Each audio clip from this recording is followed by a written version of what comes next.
Boa noite, pessoal. Estamos aqui reunidos para mais uma live da nossa página Palavra Viva.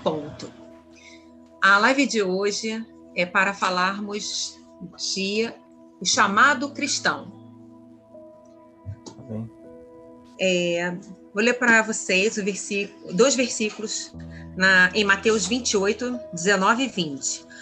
Portanto, ide e ensinai-vos todas as nações, batizando-as em nome do Pai, do Filho e do Espírito Santo, ensinando-as a guardar todas as coisas que vos tenho mandado. E eis que eu estou convosco todos os dias, até a consumação dos séculos. Amém. Temos aqui duas perguntas. A primeira é, o que é chamado ministerial? Primeiro, eu quero agradecer a presença do nosso amigo, companheiro Inácio, né? Diácono Amém. Inácio. Elias Inácio, né? Quero agradecer a presença dele na nossa live aí. Muito especial, com certeza vai ser edificante, né? Vai ser mais edificante ainda com a presença dele. E antes de responder a pergunta, Gabi, eu queria primeiro falar um pouco sobre esse chamado cristão, sobre o que isso representa para a gente, né? A importância que ele tem para a gente. E é claro, aí depois a gente vai aprender a reconhecer qual é o nosso chamado, chamado ministerial, o que a gente precisa fazer, quem somos, para onde vamos e de onde viemos. Não tem essa pergunta? Acho que a gente vai ter resposta aqui hoje, né? Eu queria deixar aqui o versículo que está em Marcos, capítulo 16, versículo 15, que diz assim: Disse-lhes, ide por todo o mundo, pregar o evangelho a toda criatura, quem crer e for batizado será salvo. Então, o que eu entendo com isso? É que o primeiro, o chamado de todo mundo, na verdade, a primeira coisa que a gente precisa entender aqui é pregar o evangelho a toda criatura, a todo ser vivente. Jesus, antes de ele ir assunto aos céus, após a ressurreição dele, ele disse: olha, vocês aí que me seguem, vocês que são os meus discípulos, vocês que são meus seguidores, vocês precisam ir por todo mundo, pregar esse evangelho da salvação, né? Aquele que se arrepender e for batizado será salvo, né? Então, o primeiro chamado, que as pessoas chamam de chamado universal do cristão, é esse: a pregação do evangelho. E aí também a gente pode entender os mais específicos, né? Como o chamado pastoral, o chamado de mestre, que ensina, né? E tá aqui, deixa aqui também, eu vou ser breve, nós temos o nosso convidado aí também que vai falar aí uma hora. Efésios, capítulo 4, versículo 11. Versículo 11. Ele mesmo deu uns para apóstolos, outros para os profetas, e outros para evangelistas, e outros para pastores, doutores, querendo o aperfeiçoamento dos santos para a obra do ministério, para a edificação do corpo de Cristo. Então, a gente sabe que o chamado universal é pregar o evangelho. Isso é responsabilidade de todo cristão, de todo crente, pregar o evangelho, seja pastor, seja bispo, seja apóstolo, seja apenas aquela pessoa que às vezes não tem esse tipo de liderança, né? O chamado universal é pregar o evangelho. O que é isso? Falar de Jesus, seja no trabalho, seja numa conversa, enfim, de todas as maneiras possíveis, né? A internet é uma delas, né? E os específicos que são para pastores, que é mais chamado ministerial, Gabi, conforme a pergunta: pastores, bispos, evangelistas, apóstolos. Então a gente precisa primeiro entender o que nós estamos fazendo aqui. A gente precisa ter uma ligação com Deus para a gente entender, né, o que ele quer para a nossa vida, quais são nossas capacidades, onde Deus está nos capacitando. Então esse é o dever de cada crente. Os cristãos precisam ter atenção a isso aí. Certo, Inácio? Amém. Boa noite aos irmãos, né? Graça e paz. Boa noite, graça e paz. Boa noite. Seja bem-vindo, Inácio. Amém. Eu fico muito feliz de poder participar de uma live dessa, onde a gente se importa, onde eu vejo a seriedade dos irmãos em anunciar o verdadeiro evangelho. E isso é muito bom. né? E um tema como esse é muito importante, onde, em primeiro lugar, a gente entende quem é Deus e qual é a nossa identidade diante dele, né? Sobre essa Verdade. questão de chamado ministerial, é algo muito importante, né? Também. Isso, eu diria que tem a ver também com uma vocação, né? E eu gostaria de deixar aqui para a meditação nossa, em 1 Pedro, capítulo 2, versículo 9, que fala assim: mas vós sois a geração eleita, o sacerdócio real, a nação santa, o povo adquirido, para que anuncieis as virtudes daquele que vos chamou das trevas para a maravilhosa luz, né? Acho que, em primeiro lugar, a gente precisa compreender que Deus, ele nos chama a ter um relacionamento com Deus, a ter uma intimidade com Deus, né? Eu acho que quando a gente entende quem é realmente Jesus Cristo, quando a gente procura compreender, entender o que ele fez na cruz, a importância dele ter ido até a cruz, né? E as bênçãos que temos pelo fato dele dizer está consumado. Isso nos faz compreender quem ele é, né, em primeiro lugar, e quem nós somos.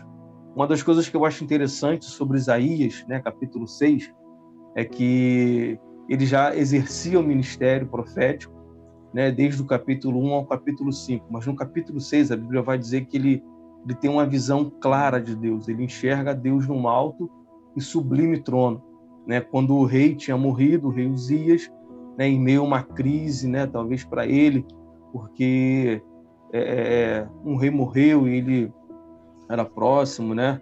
Em meio a essa situação dele, ele consegue enxergar Deus, e ele ver Deus com serafins, com anjos, a santidade de Deus. E a primeira percepção que ele tem é que ele era um homem pecador. Quando ele enxerga Deus com clareza, ele percebe o quão pecador ele é. Ele confessa: ai de mim que vou perecendo, né? Porque eu sou um homem de impuros lábios e habito num povo que também tem lábios impuros. E antes dele dizer: Senhor, eis-me aqui, ou envia-me a mim, ele simplesmente teve uma percepção de quem é Deus, ele teve um conhecimento de Deus e de quem ele era diante de Deus. Ele era um homem pecador, um homem falho, apesar de já estar exercendo o ministério. E quando ele confessa o pecado que ele tem, a Bíblia fala que um anjo desce, né, com uma brasa tenaz na sua boca. Isso fala que pecado confesso, né, Deus ele perdoa. E como ele era um profeta, ele usava os seus lábios para profetizar aquilo que ele confessa que estaria impuro, o Senhor purifica, e assim ele está apto para poder, para poder dizer: Senhor, eis-me aqui e envia-me a mim. Então eu acredito que o primeiro chamado do crente é ter comunhão com Deus. Eu diria o seguinte, que o chamado de Deus é: vinde a mim. A vocação é: ide e pregai, né? Eu diria isso. Amém. Realmente, a primeira coisa é o compromisso, né? O primeiro chamado, né? É o compromisso, né? Deus te chama, a gente tem que atender o compromisso. Mas graças a Deus, né? E assim, a gente precisa falar o máximo possível disso hoje, né? Porque eu pelo menos o que eu tenho visto é que essa questão de chamado, essa questão de missão, ela tem ficado às vezes em segundo plano em muitas igrejas no Brasil, né? No mundo, na verdade, né?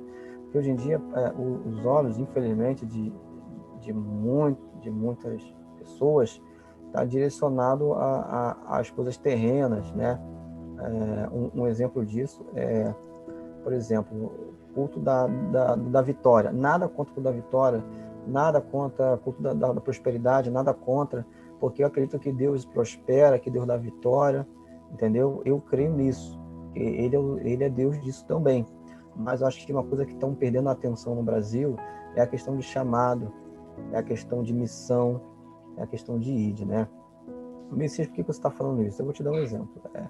Se a gente entra numa igreja hoje brasileira normal, de 100 membros, você faz uma pergunta assim: qual é o teu chamado?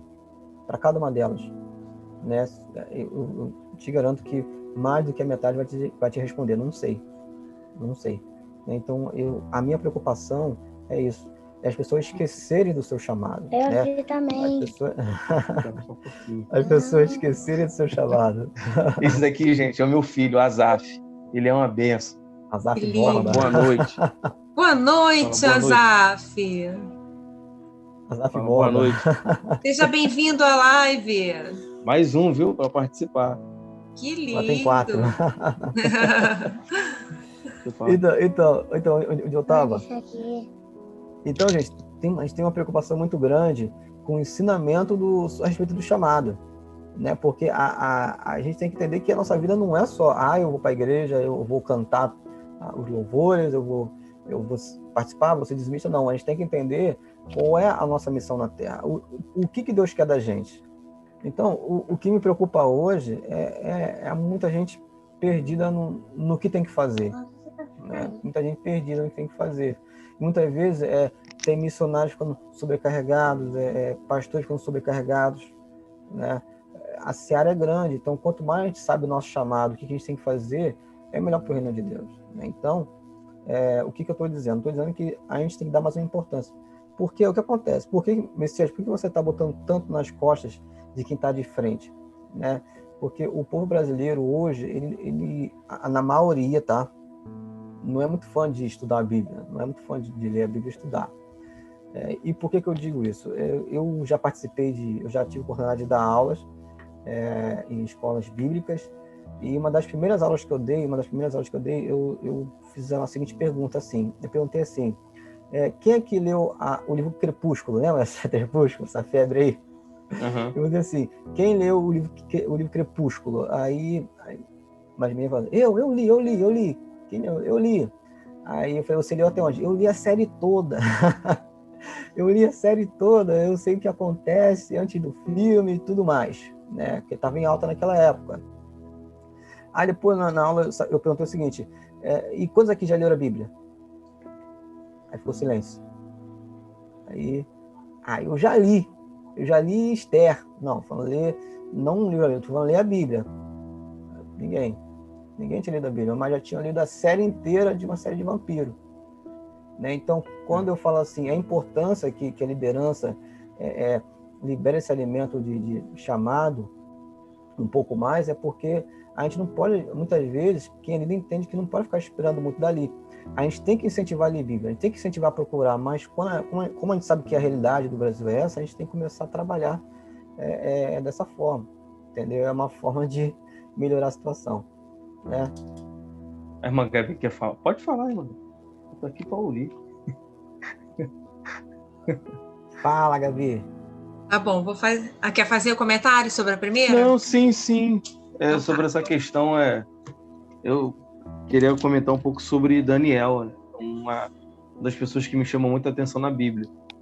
O que me chama a atenção é que ele coloca no seu coração, né, não se contaminar com o manjar do rei. Uma vez eu pensando sobre isso, eu fiquei questionando o que leva ele a fazer isso. Porque a gente não vê o anjo falando com ele, a gente não vê nenhuma manifestação sobrenatural do próprio Deus falar com ele. Foi algo que ele colocou no coração dele. Ele sai de Jerusalém, a sua cidade, e entra como escravo em Babilônia.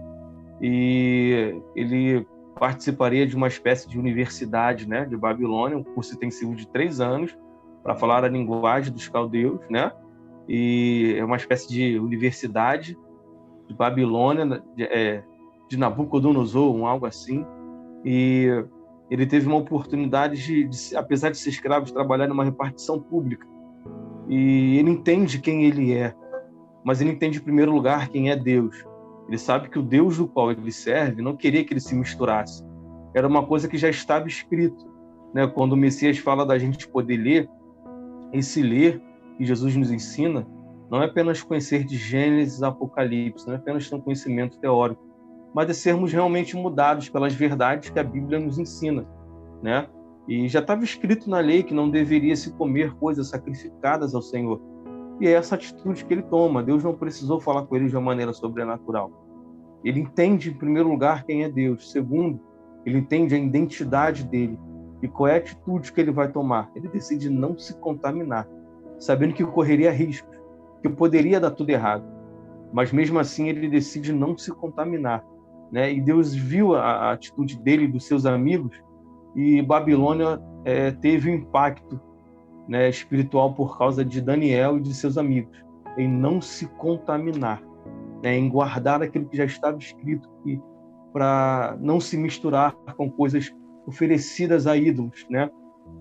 E quando o rei teve um sonho, os magos não conseguiram discernir, Deus deu conhecimento para Daniel, e houve livramento de morte na vida de muitos naquele reino, através de um homem, né, de um jovem que decidiu se santificar ao Senhor. E quando somos chamados por Deus, é isso, é para com que vidas sejam abençoadas. Ser chamado ao ministério é um chamado para servir, né? Tem a ver com diaconia, né? Que fala de serviço. E chamado de Deus tem a ver com algo para abençoar vidas, não se limita a você, né? Não é para o Messias se engrandecer, não é para a irmã Gabriela aparecer, nem o irmão Inácio, mas é para que sejamos membros uns dos outros, né? O que falta em mim existe no Messias, né? Que se encontra na irmã Gabriela, e assim sucessivamente. Então existe uma característica do chamado, e é isso, é servir, é corporativismo, é a unidade do evangelho, é para a edificação da igreja, né? E a evangelização dos que estão de fora, né? Como aconteceu com Daniel. Tanto é que o próprio rei se converte, né? Daniel, capítulo 2, ele vê quem é Deus na vida de Sadraque, Mesaque e Abednego. No capítulo 4, ele se rende e se converte a Deus, né? Com todo o seu orgulho, ele consegue vencer, claro, pela ajuda de Deus. Ele realmente, quando volta à sua lucidez, e Deus permite que ele fosse um animal, ele simplesmente volta, ele reconhece: olha, eu só tive meu reino porque Deus me deu. Eu só sou rei porque Deus me constituiu como rei. E, de fato, ele glorifica a Deus. Aquilo converteu o coração de Nabucodonosor, né? É isso que me chama a atenção. Milagres em saber que eles foram livrados da boca do leão, isso é bênção.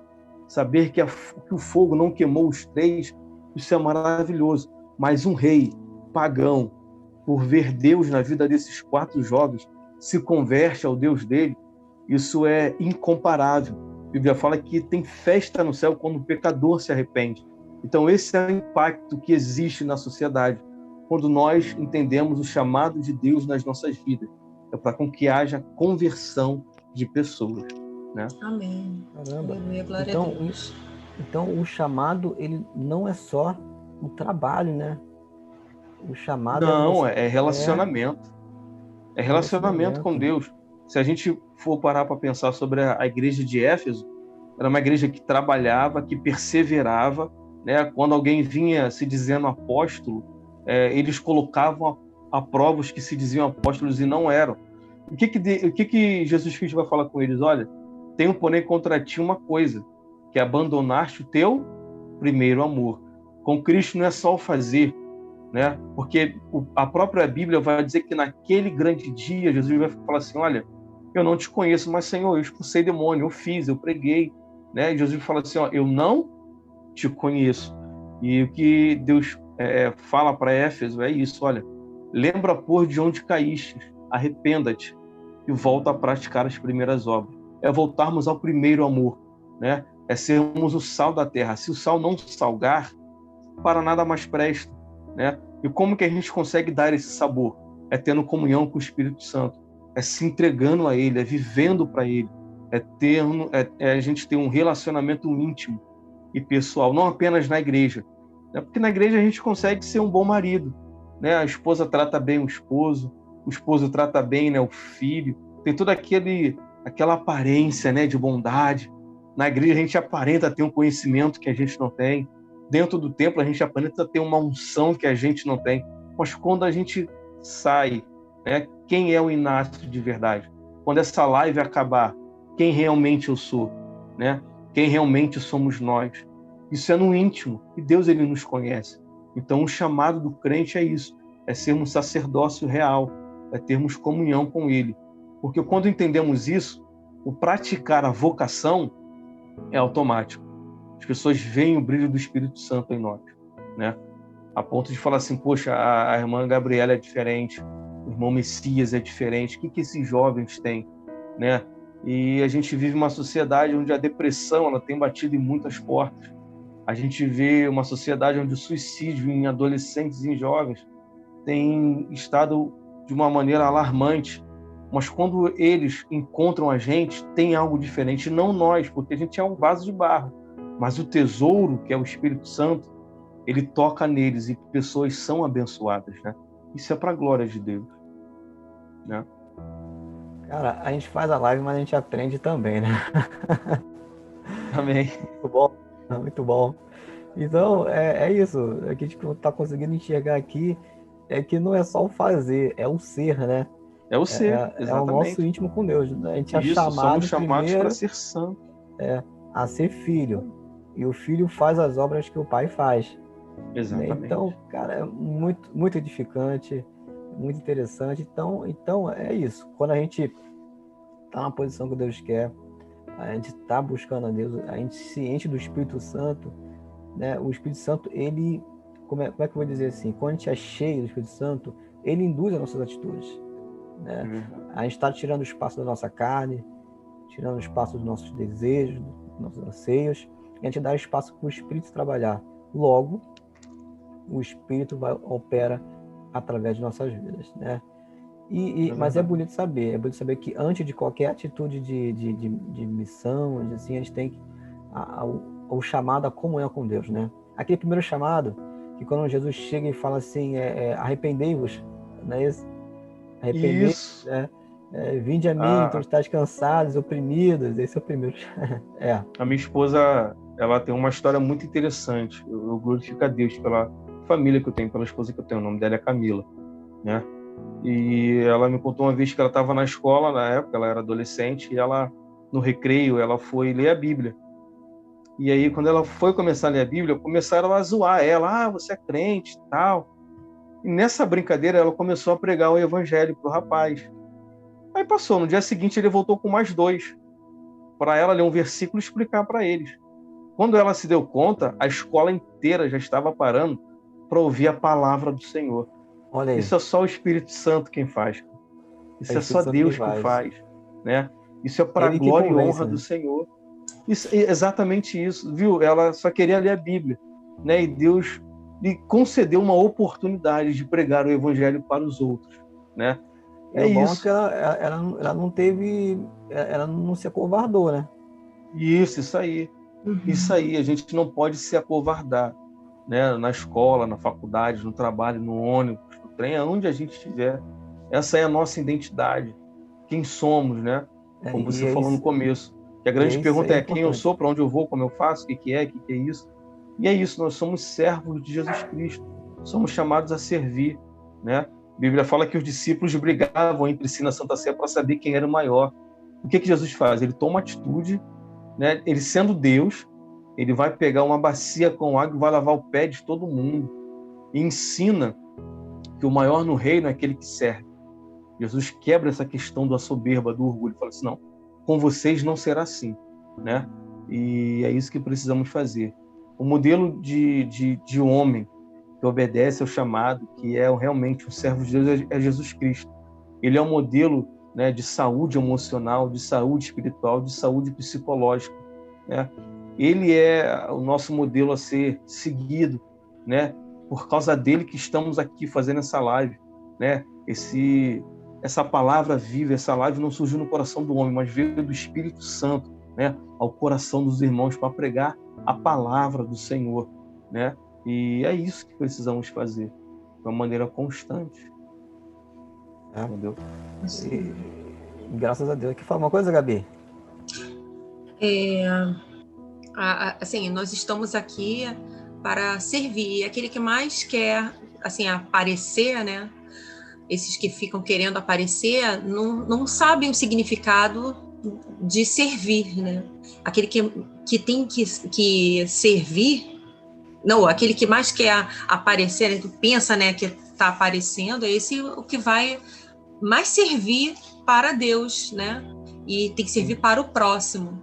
Eles pensam que vão ser servidos, né? Tem muitos que pensam dessa maneira, que estão servindo. Eu só estou falando entre nós, tá? Vai botar isso não. Na verdade... Aquelas pessoas que mais querem, assim, que ficam nessa assim, você é pastor, que tal, porque aparece, porque prega mais, porque aparece mais, que não sei o quê. Se iludem, né? Assim, não tem nada a ver com obra isso, né? É verdade. João Gabi, diz, não importa que ele cresça e eu diminua, né? É verdade. A Bíblia até fala que havia os fariseus, né, que fala Jesus, havia os fariseus, eles iam para a praça, orar na praça, para que as pessoas pudessem ouvir eles orando bonito, que quando estavam jejuando eles faziam cara feia, a cara de quem estava sofrendo, para mostrar para esse povo que eles estavam fazendo e acontecendo. E Jesus fala assim, eis que já receberam o seu galardão. Ou seja, eles não vão ter recompensa no céu. A recompensa deles foi só se aparecer. Então, quando eu vejo assim, pessoas que querem se aparecer, que aparecer a todo custo, eu lembro sempre essa passagem, já estão recebendo o galardão de vocês, que é se aparecer. Mas aquele que faz por amor, né, ao reino, que eu até caneta. Aqueles que faz por amor, tem galardão no céu. A diferença é essa. Então, é aquilo que o nosso diácono Inácio falou, né? Que ele cresça e que eu diminua. E a gente tem que ser assim, igual o João Batista, né? Isso. Eu não sou digno de desatar a sandália, as alpacas desde que vem. Né? Ele estava pregando ali a vinda do Messias, né? A vinda de Cristo, estava preparando um caminho. Mas ele sempre deixou claro que viria um que era maior que ele, que o que vem é maior que ele. Isso. Ele sempre deixou claro. E quando Jesus pediu para que fosse batizado por ele falou, eu não sou digno. Aí ele falou assim, faça para que se cumpra o que está escrito. Exatamente. Então a gente tem que entender que, olha a humildade de João Batista, olha o que João Batista está reconhecendo. E Jesus falou assim, eis que não há um profeta, como é? Que maior que João Batista. Maior do que João Batista. Maior do que João Batista. Então você vê, João Batista, acho que se preparou, que foi 30 anos, né? Foi uns 30 anos que ele se preparou para ter um ministério de 6 meses. O ministério de João Batista de 6 meses. E nesses 6 meses Jesus falou, ele é maior do que todos os profetas. Sim, e o que eu acho interessante em João Batista é que ele não fez nenhum milagre. Fala qual milagre que ele fez. Nenhum. Qual foi o demônio que ele expulsou? Nenhum. Mas a Bíblia fala que ele disse toda a verdade sobre Jesus Cristo. E é o que nós precisamos fazer, né? Porque, infelizmente, o que me deixa às vezes preocupado nos últimos dias é essa síndrome de que, quando Deus te usa, você tem que arrebatar multidões, né? E tem uma coisa exagerada nessa questão de revelação, de visão. Claro que isso é um dom de Deus, a Bíblia nos ensina a utilizá-lo, mas com responsabilidade, né? E é muito marketing, às vezes, em cima disso, né? E a Bíblia nos ensina a simplesmente ser simples, a pregar o verdadeiro evangelho, né?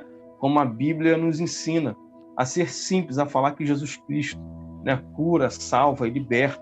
Não estou dizendo que a gente não tem que se dedicar para pregar melhor, para louvar melhor, não é nada disso, mas é simplesmente compreendendo que o chamado cristão, ele não se limita a simplesmente a gente ficar num pedestal onde você é o cara, você é a mulher de Deus. Isso não existe, né? Vive-se um evangelho de misticismo.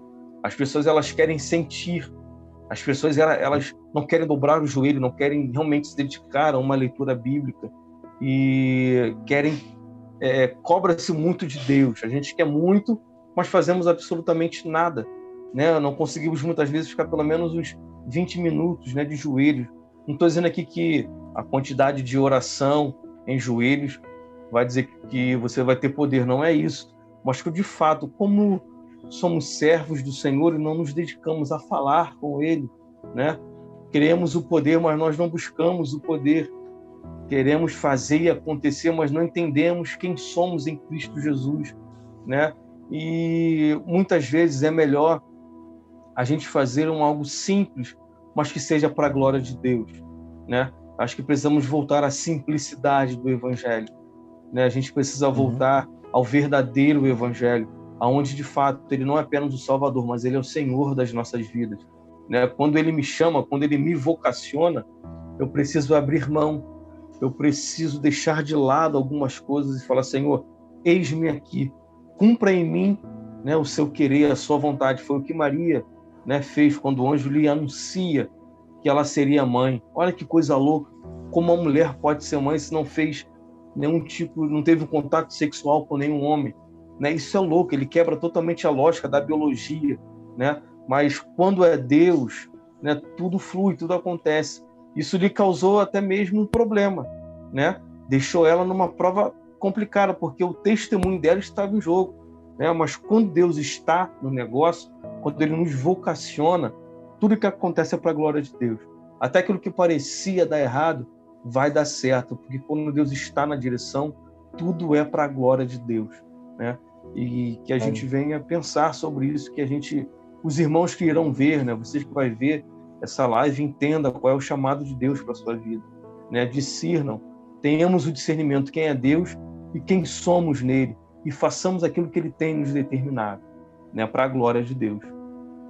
É verdade. E voltando aqui na história, lembrando mais um pouco da história de João Batista, é aquilo que a gente está falando. Ele não fez nenhum milagre igual a Elias, não fez cair fogo do céu, não viveu o que Moisés viveu, né? Toca do cajado no mar e o mar abriu. Ele não fez nada disso. Pelo menos não está registrado na Bíblia nada disso. Ele só pregava o arrependei-vos, né? E exatamente isso que você estava falando, que hoje em dia as pessoas querem sentir, as pessoas querem ver, quer acontecer, quer ver manifestações, né? E, cara, a maior manifestação de Deus, a maior realização que a gente pode ver é um pecador se arrependendo, é você sendo o último, é você pregando o arrependimento para uma pessoa e essa pessoa ter o nome assinado no livro da vida, nome escrito no livro da vida. Isso. Não, né? Que a gente então, não possa sentir o sobrenatural, não pode, é isso. Pode. Né? Mas a Bíblia me ensina a ouvir o Espírito Santo, tem a dizer para a igreja. Quer ver uma coisa interessante? Por exemplo, vocês lembram aquela história de Jacó quando vai enganar o pai, Isaac? Lembra, né? A Bíblia fala que Isaac, né, estava cego. E quando Jacó vai falar, ele tem um discernimento de que a voz era de quem? De Jacó. Aí ele fala: não, pai, mas eu tocar. Quando ele deixa de ouvir para tocar, aí ele foi enganado, né? A gente pode pegar isso como uma verdade, um princípio bíblico, que a fé vem pelo ouvir e ouvir a palavra do Senhor. Se ele permanece apenas ouvindo, ele não iria abençoar Jacó, porque pela voz, só de ouvir, ele sabia quem era. Então, a gente entende que ouvir a palavra de Deus nos dá discernimento para saber se é Deus ou se não é, né? É verdade. Eu creio que tudo seja um equilíbrio, né? Um equilíbrio. Isso a gente tem que ter um pouco da letra, né? Que eles falam, não, só a letra não é bom, sim. A gente tem que ter um pouco da letra, mas também tem que ter um pouco de intimidade. Claro. A gente tem que ter a teoria, mas também tem que ter a prática. A gente tem que conhecer a Deus. Isso. O apóstolo Paulo é um exemplo disso, um homem totalmente teólogo, né? Mas quando ele chega na cidade de Éfeso, tem batismo com o Espírito Santo, tem conversões, tem milagres acontecendo, né? Uhum. E é esse equilíbrio. Um dos frutos do Espírito é temperança, é sermos equilibrados, né? Uma vez eu estava dizendo para um jovem que sobre o Evangelho de João, Apocalipse e de Lucas. João foi arrebatado e teve aquelas visões apocalípticas, escreveu o Evangelho, né? Não o Evangelho, essa parte você corta aí que eu errei. Ele escreve o livro do Apocalipse, né? Mas Lucas não teve uma revelação do que fazer. Ele era um médico, um homem inteligente. O que é que ele faz? Ele busca as histórias, ele começa a pesquisar e simplesmente também ele fez o Evangelho, né? Então, no meu estudo, na minha devocional, em querer saber quem é Deus, isso também é espiritual, né? A gente às vezes acha que ser espiritual só quando você não pensa e sente o sobrenatural. Não, somos espirituais porque também raciocinamos e pensamos. O culto, ele é racional, né? Ser racional ou pensar não me tira a minha espiritualidade, ao contrário, isso só complementa, né? Não estou dizendo que eu tenho que racionalizar o milagre, não é isso. Mas quando eu penso, né? Quando eu estudo, procuro saber quem é Deus biblicamente, é a melhor coisa da minha vida. Eu digo por experiência própria, né? Eu nasci no Evangelho e sempre levei as coisas de Deus realmente com seriedade, com compromisso, né? Mas uma das coisas que marcou a minha vida foi quando o Espírito Santo me levou a ler a Bíblia, e ali o Espírito Santo me fez entender quem realmente é Cristo através da palavra do Senhor, né? Eu achava que eu saberia quem é Deus porque o céu ia se abrir, ia ver os anjos, os serafins. Isso nunca aconteceu.